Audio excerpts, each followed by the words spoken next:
shit's going to go down.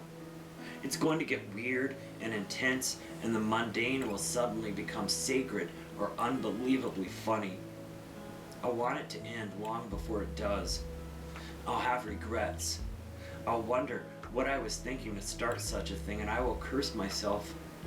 I just don't know the how of it all, the way things will play out. Lonely, emotional.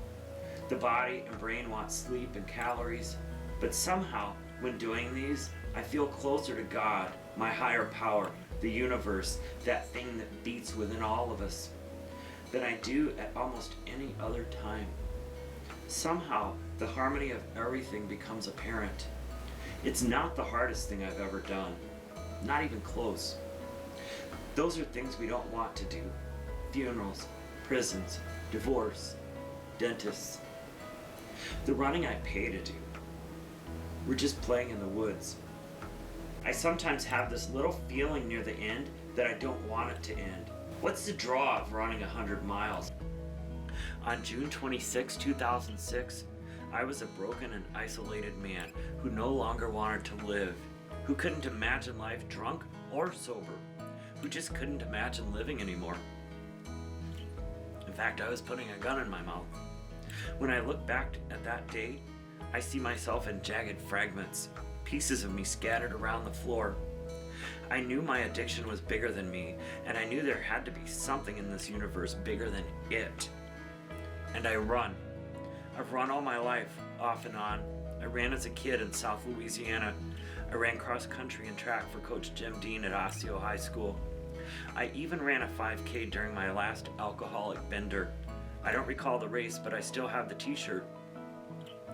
I ran in my early recovery, a puffy and bloated mess. Running doesn't keep me sober.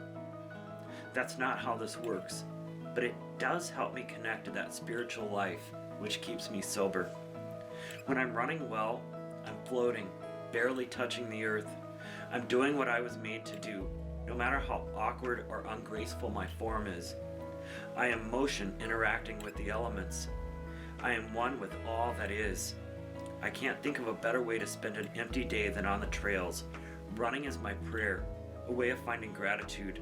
When I'm out on mile 80, I've pulled off every possible mask that I might possibly wear. I'm getting down to the core of who I am.